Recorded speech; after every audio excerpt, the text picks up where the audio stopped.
Welcome to Crushed Husband. Please like the video and subscribe. Let's begin. I pulled into the long gravel driveway of Emily's family ranch, the tires kicking up dust behind me. The house was set back from the road, a sprawling thing with high windows and a porch that wrapped around it like an embrace. From here, I could already smell the grilled chicken, mesquite, and a dozen other things you associate with a backyard party. The usual chaos, kids running around with glow sticks, the distant murmur of conversation, felt like the soundtrack to a normal day. But something inside me was already bracing for impact. Emily had been distant for weeks. I'd noticed the changes before the fight started. The phone always flipped down, headphones in, even at dinner, picking fights over nothing. Still, she insisted on us coming together to this thing, which didn't make sense to me. What happened to the Emily who would laugh at my dumb jokes or pull me close in front of her family? I texted her sister's fiancé a quick, half-hearted congratulations as I grabbed my keys, then my phone buzzed again. A reminder to pick up sparklers. It was their family tradition, something to mark big announcements. Emily had never mentioned anything about announcing anything today. I shoved the phone back in my pocket, already feeling a little nauseous. I parked and got out. The party felt light, normal. The usual crowd of relatives, cousins, and old family friends milled around, enjoying the evening. I could hear kids laughing. It smelled like grilled meat. It felt like a normal evening. Except, it wasn't. Emily wasn't here yet. I took a deep breath and waited. Maybe I was overthinking. Maybe it was just a rough patch. 10 minutes later, Emily pulled up in her car, stepped out, and walked toward the group with the calmest face I'd ever seen her wear. No ring on her finger, no smile for me. I stood frozen, watching as she moved, chatting with a few people, but deliberately avoiding making eye contact with me. It hit me harder than it should have. When I had pictured today, it hadn't looked like this. What was happening? What was she thinking? I stayed at the back of the crowd, letting Emily bounce around, playing the part of the doting fiancé. But she wasn't my fiancé anymore. Not in the ways that mattered. There was an invisible distance between us, and it felt like everyone else could see it but me. This night was already something different. The sparkler tradition was about to go up in flames, and I had no idea if I was ready for what would come next. I stood by the string lights holding the spool and unwinding it while Emily's dad, Doug, wrapped it around the posts of the back porch. We didn't talk much. He was always a man of few words, and right now, I wasn't sure what I'd even say. The space between Emily and me was thick enough that even the air felt wrong. Emily was across the yard, chatting with some of her cousins, her phone glued to her hand. She'd glance up every few seconds, but it wasn't the kind of look that said she was glad to see me. It was more like she was checking for obstacles. Doug looked at me with a slight nod, like he was aware of the tension, but didn't want to acknowledge it.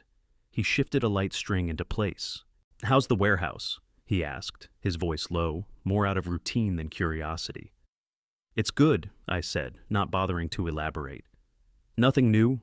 He grunted in response, a sound I had come to recognize as his form of agreement. I kept my attention focused on the lights, though I was aware of Emily moving around the yard. She was answering questions but never really engaging. It was like she was just going through the motions, and it was hard to ignore. Claire, her sister, caught my eye from across the yard. She looked at me like she wanted to ask, "What's going on?" But then she glanced away. A polite smile appeared on her face as she approached, but there was a hint of something in her eyes that told me she noticed the same thing I did. She wasn't blind to the cold distance between Emily and me. "Hey," she said, her voice easy, though I caught the tension under it. "Need help with the lights?" I gave her a quick smile. "Nah, we're good. Just keeping busy." She nodded and walked off, but I could feel her eyes lingering on me. She was probably the only one in this family who could tell I was on the edge of something. Hell, I was probably the only one who wasn't already talking about the elephant in the room. I wanted to call it out, but what good would that do? Emily wasn't going to talk. Not here, not now. When dinner was served, I ended up sitting at the far end of the table, as far from Emily as possible without seeming obvious. It wasn't that I wanted to avoid her. I just didn't know what to say, and the silence between us was loud enough already. She wasn't any different. Still polite, still laughing at all the right times, but her hand never left her phone. I watched her from across the table, waiting for her to look at me, waiting for something. But she never did. Her mom, Karen, asked about work as she passed me a plate of food. "How's the warehouse, Nick?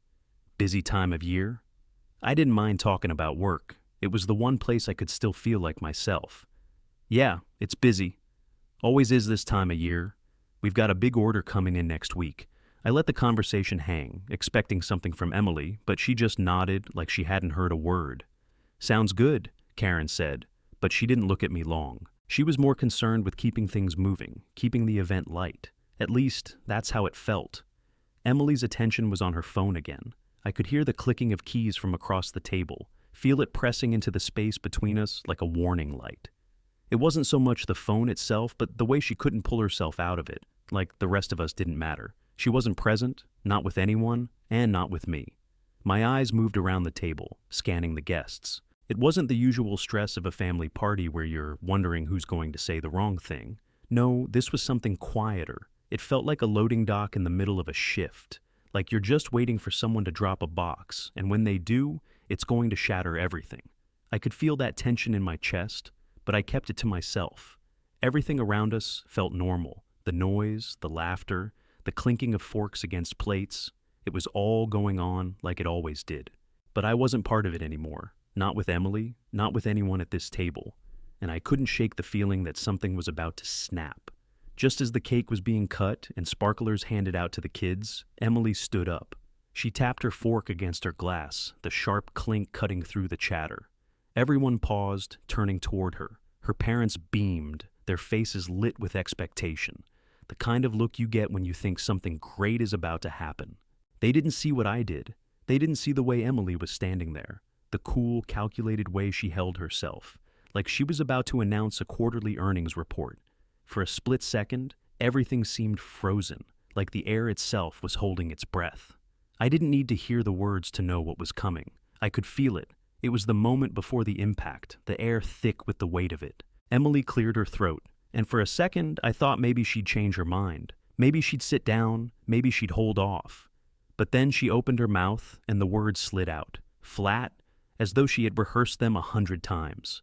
"I'm ending the engagement," she said, looking out at the crowd with the same calm expression she had worn all night. "I've been unhappy for months, and I need to stop pretending."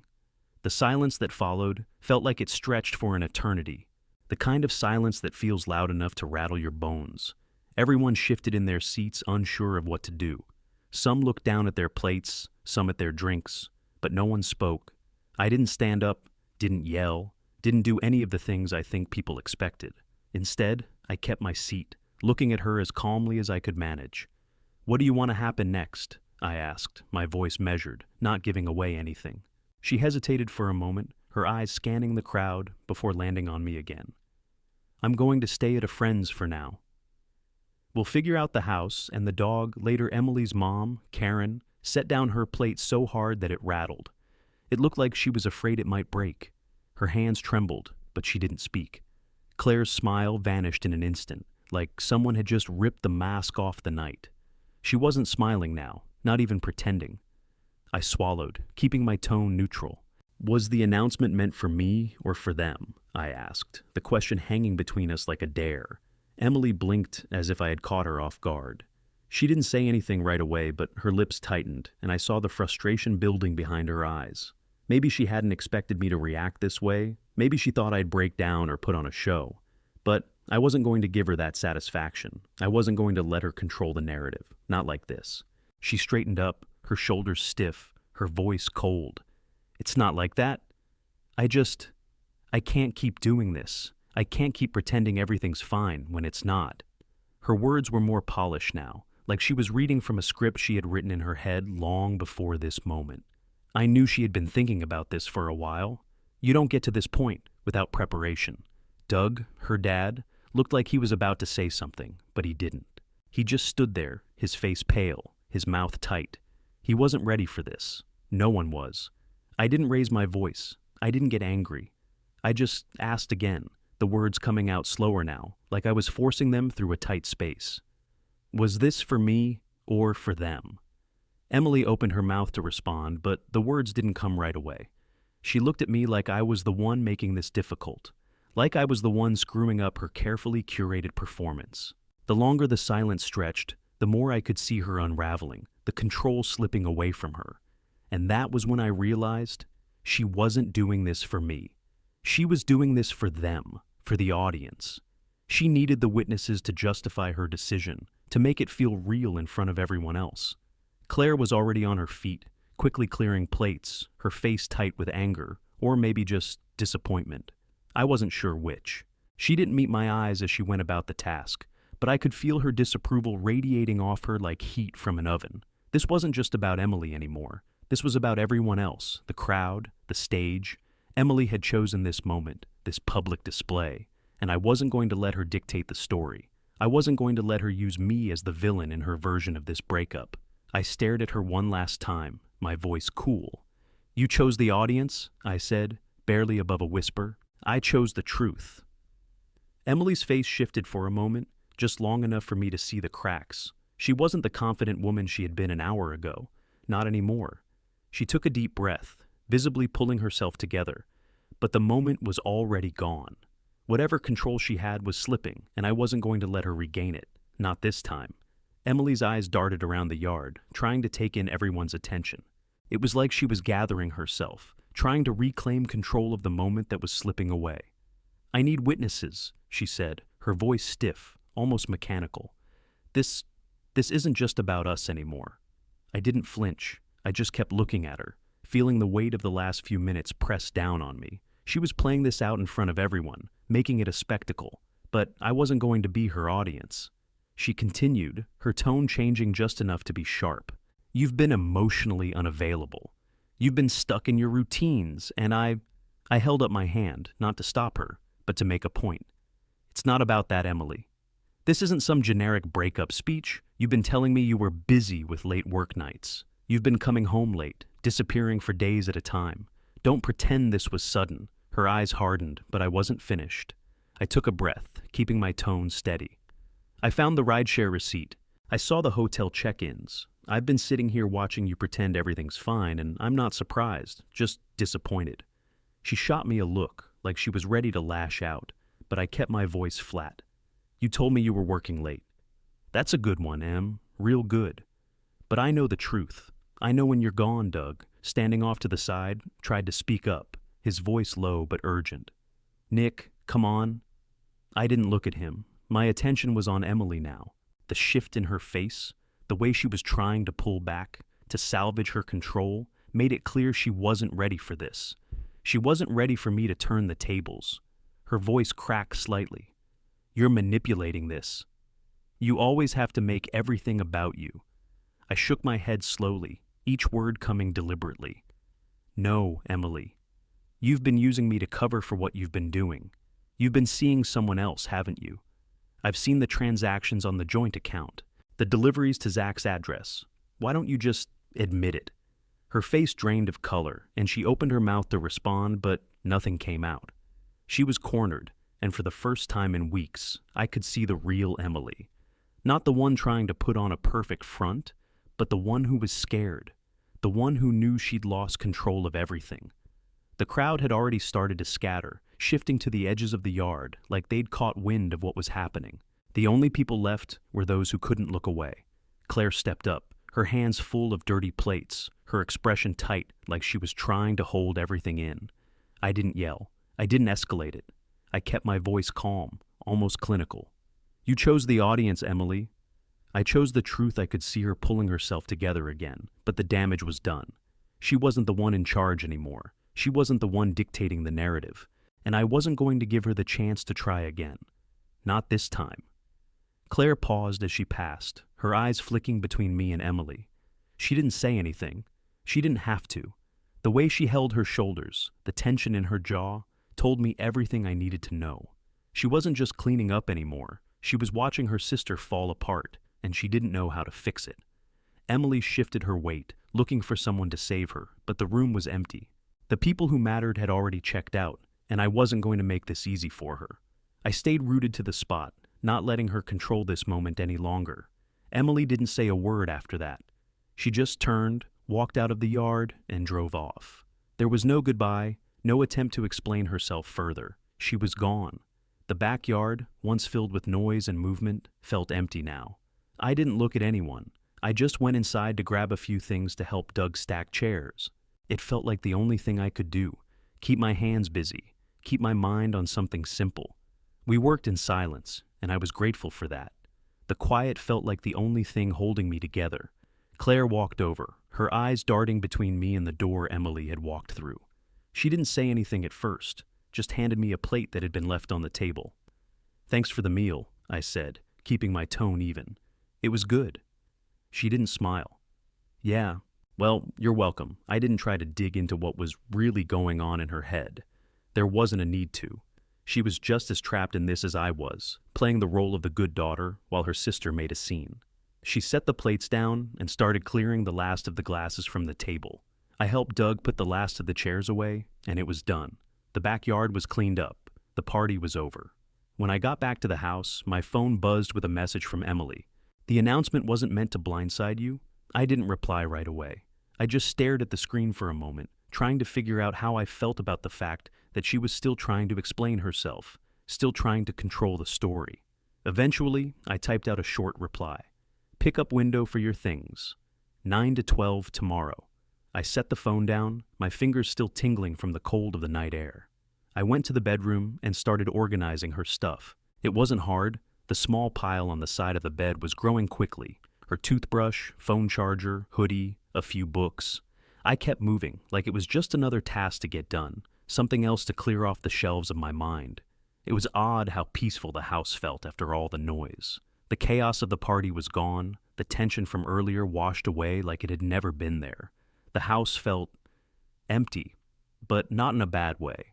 More like a warehouse after the last shift, when everything's been moved out, waiting to be repurposed, waiting for something new. At 10:41 p.m., my phone buzzed again. I knew it was her before I even looked at the screen. "Can we talk?" I didn't hesitate this time. I typed out a simple response, "Packing only. Tomorrow, 9 to 12. I set the phone face down on the counter. I wasn't going to get into this with her tonight. There was nothing left to say. I didn't wait for a reply. I didn't care if one came. Instead, I took a shower, let the hot water hit my skin, and scrubbed the day off me. When I got out, I made myself a sandwich. Something simple, a slice of bread, some turkey, a little mustard. It felt good to do something for myself, something that didn't involve her, didn't involve pretending. I ate it standing in the kitchen, the house silent except for the hum of the fridge. For the first time in weeks, I felt like I could breathe, like I was finally getting some space back. I went to bed after that, not expecting to sleep, but I did. I didn't dream, and for the first time in what felt like forever, I slept solid. No thoughts racing, no wondering what the hell had gone wrong. Just quiet, and it felt good. I was up before 9, already pacing the house like a man who'd been waiting for a long time. I made coffee, did a few things around the house, and checked my phone just in case. At 8:59, I got her text. "On my way." Her car was idling in the driveway when I stepped outside, parked like she couldn't commit to actually being here. I didn't text her again, just waited. By the time she stepped out, she was carrying an oversized tote, the kind that looked like it was full of excuses. Her jaw was tight, the way it always got when she was holding something back. She didn't speak first. She just stood there for a second, probably expecting me to say something, maybe apologize. I didn't. "Hey," she started, her voice like she was testing the waters. "Can we just—" I held up my hand before she could go on. "The window is 9 to 12, Emily. I'm not doing this right now." She looked at me, her lips pressed together like she was deciding whether or not to push harder. She stepped inside and dropped the tote on the couch, her eyes scanning the room as if she was trying to take it all in. I didn't follow her.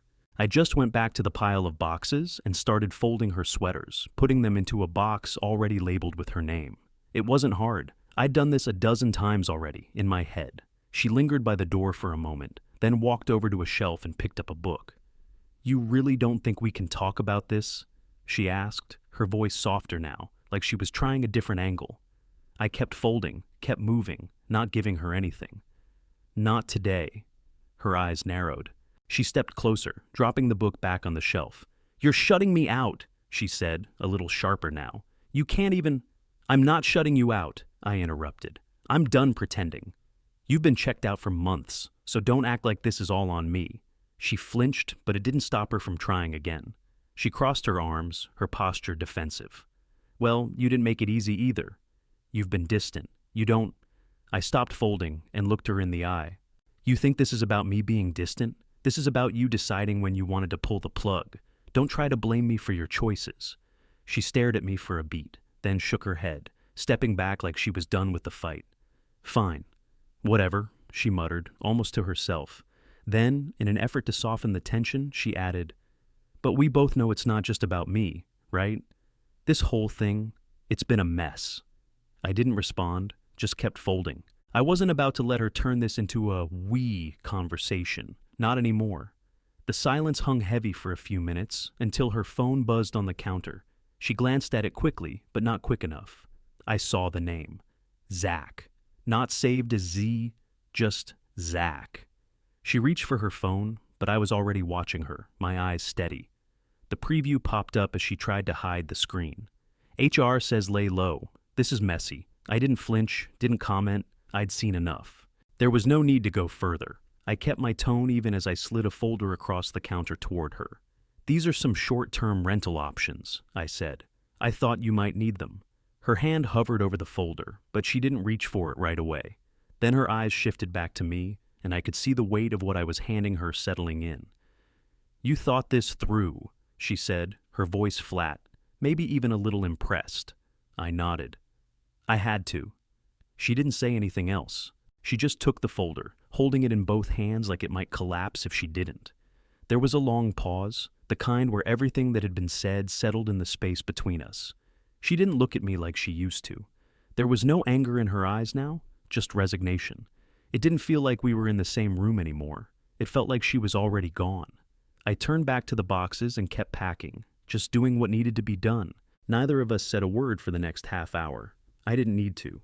The truth was already in the air, hanging there between us, and neither one of us had the words to change it. Later that afternoon, my phone buzzed. It was a text from my mom, a photo of the backyard table, now reset for lunch. The chairs were neatly aligned, the table cleared of the remnants of the party, the sun casting soft light across everything. No mess, no drama, just order restored. It hit me harder than I expected. Everything felt normal, like the chaos of the last few weeks had been a bad dream, something that didn't really belong here. My mom had a way of making things look simple, even when they weren't. It was her gift, her way of smoothing things over. A few minutes later, Claire added me to a new family text thread. Just us dinners. No one said anything yet. No one needed to. I was in, and Emily was out. It was subtle, like no one had to say the words, but it was there. And it felt like I could finally breathe again. Emily, of course, posted a vague story online not long after. Something about being brave, about stepping into the unknown, about needing to find herself. The usual empty rhetoric. Claire replied within seconds. Public betrayal isn't bravery. The message was blunt. There was no sugarcoating, no trying to protect Emily from the fallout. Claire didn't have to say anything else. The silence that followed from everyone else on the thread said everything. I watched the notifications pop up on my phone. Emily's cousin unfollowed her. A mutual friend stopped replying to her texts. The wave of support she thought she'd get started to dry up. People who had once been on her side couldn't stomach the performance anymore. I didn't feel any satisfaction from it. There was no part of me that wanted to gloat or celebrate. I just felt calmer, lighter somehow. I didn't waste any time. I went out and bought a new coffee grinder, something I'd been putting off for months. It felt good to take care of little things, things that didn't come with strings attached. I also rekeyed the house. It wasn't dramatic, just something I'd been meaning to do for a while, a fresh start. The emotional noise was gone.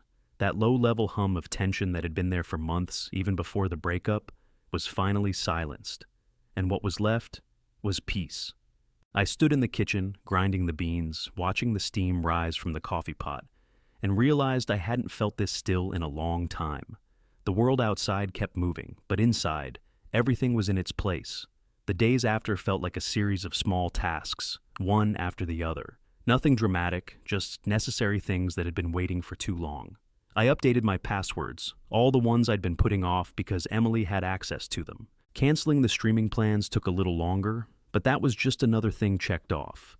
I relabeled the boxes with her things, neat and simple, no fuss. My dad stopped by one morning, said he was checking the gutters. He wasn't. He stood at the door, just looking at me for a minute before stepping inside. We didn't need to say anything. He'd never been one for deep talks, but he wasn't blind.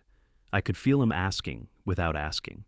"How you holding up?" he finally asked, his tone casual but his eyes serious. "Good," I said, keeping it short. "Just busy." He gave me a long look, then nodded. "If you need anything, let me know." He stayed for a while, not saying much, just enough to remind me I wasn't alone in all of this. When he left, he gave me a hand on the shoulder. Simple, no more words needed. The next morning, Claire dropped by with leftovers from the night before. She had a Tupperware container in one hand and a Post-it note stuck to the lid. "No microwave, toaster oven only." I smiled, half expecting the note. Claire had always been like that, efficient to the point, never wasting time on pleasantries. "Thanks, Claire," I said, taking the container from her. "I'll make sure it doesn't go to waste." "No problem," she said, her eyes lingering on me a little longer than usual, like she was making sure I was really okay. "Just let me know if you need anything else." She didn't stay long. I didn't want her to. She had enough on her plate.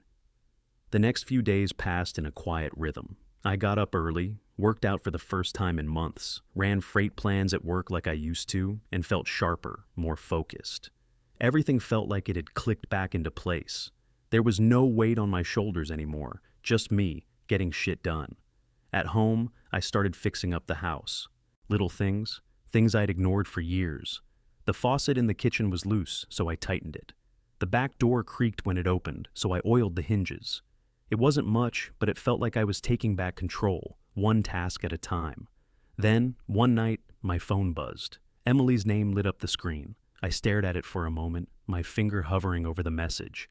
It was long, filled with explanations, excuses, and apologies. She kept using "we," like she wasn't the one who made all the decisions, like I had a hand in this too. The word villain came up somewhere, a passive-aggressive attempt to cast herself as the misunderstood one. She didn't want to be the villain, she said. She just had to do this. I didn't respond. I didn't even think about it. She could talk about us all she wanted, but I wasn't in that anymore. I sat the phone down on the counter. Boundaries weren't emotional, they were effective. The emotional noise she wanted to drag me back into wasn't my problem anymore. A week passed. I stopped checking my notifications for her name, and I noticed I wasn't even thinking about it. Her messages, her posts, they didn't pull at me the way they once did. It was like a quiet that had settled in my mind, and for the first time, I felt like I was finally in the place I'd been trying to get to. A week later, her name didn't even show up on my notifications. The silence didn't feel lonely. It felt like peace. The doorbell rang early one morning. I knew it was Emily before I even stood up. The dog started barking, but I didn't rush to get it. I just waited for her to knock. She was standing on the porch when I opened the door, her hands clutching a small box, the kind she'd never bothered to pack the first time. Her face was neutral, but there was something about the way she stood there, a kind of hesitation, like she was waiting for something. "I came for the rest of my things," she said, her voice barely above a whisper. I nodded, stepping aside so she could come in. She didn't look around the house. She just moved to the corner where the last of her stuff sat in a pile, picking up a couple of journals, her winter coat, some cords. She looked at me for a second, like she was expecting me to say something. I didn't. "You look good," she said, the words falling out like she hadn't really meant to say them. I didn't smile. "Take care," I said, keeping it simple. There was a pause, longer than it should have been. She stood there, her shoulders tight, like she was trying to figure out if this was how it was supposed to end. It wasn't the ending she wanted, but it was the one she got. I didn't reach for her. I didn't try to say anything more. She shifted uncomfortably, then turned, clutching the box to her chest like it was heavier than it should have been. The dog watched her leave. It didn't follow her, just stayed in place, then turned and walked back to me. No command needed. I closed the door after her and felt something shift in the house. It felt balanced. The kind of balance you get when you clear out the junk and start fresh, like a warehouse after it's been emptied out, waiting for a new project. My phone buzzed, pulling me out of the quiet. It was Claire, sending me a picture of a birthday candle flickering in the sink. The caption read, "Next year, no drama." I smiled, but it didn't feel like a joke. It felt like the truth. Emily posted another story shortly after, something vague about moving on, about finding herself. The usual empty words, but this time there was nothing to feel. No anger, no hurt, just indifference. The people who would have rallied around her were silent. Her cousin unfollowed her, and that mutual friend never replied to her texts again. By nightfall, I was folding laundry, moving through the house with a calm I hadn't felt in months. My phone buzzed again, this time from my attorney. I quickly texted a simple thanks. I didn't need to say more. It was all taken care of. The house was still. The world outside it kept spinning, but for the first time in a long while, it felt like I had everything in order. I set my phone down, turned off the light in the hallway, and sat down to finish what I started. Monday morning, the locksmith arrived at 9 a.m. He changed the locks without asking questions. The click of the deadbolt turning felt clean. No anger, no drama, just the sound of something being sealed. I didn't feel any different after that. It was just another thing checked off the list. A couple of hours later, I met with the lawyer to finalize the terms. No arguments, no theatrics. We went through everything quickly, professionally. The papers were signed, and that was that. I didn't need to fight for anything. I didn't need to prove anything. Afterward, I stopped by the store and picked up fresh towels, a new coffee mug, and a replacement hoodie for walking the dog. Simple stuff, but it felt good to get it done. No more old things from the past. Just what I needed moving forward. Work was steady. My team had already picked up on the shift in my energy, the calm in my movements. They just followed my lead. No one asked questions, no one mentioned the breakup. We all just did our jobs, and we did them right. Later that afternoon, my phone buzzed again. It was from Emily. "I didn't think you'd walk away like this." I read it. Then I put the phone down. There was nothing left to say. The silence between us had become the only thing that mattered. That weekend I had dinner at my parents' house. Claire was there too. The conversation was light, nothing heavy. At one point, she looked at me over the table. The plates cleared, the clink of silverware in the background. "You're quieter," she said, "but in a good way." I nodded, eating the roast end piece, letting the words settle. For the first time, I realized I did feel quieter. Not in the way I had when I was trying to hold things in, but in a way that felt like peace, like I didn't have to be anyone else. When I got back home, I put my keys on the hook by the door, feeling the weight of them for the first time in days. I let the house breathe. The air didn't feel tight anymore. It felt open. I went to bed that night and slept. Deep. No dreams, just silence. Like the house had finally settled into itself, and so had I.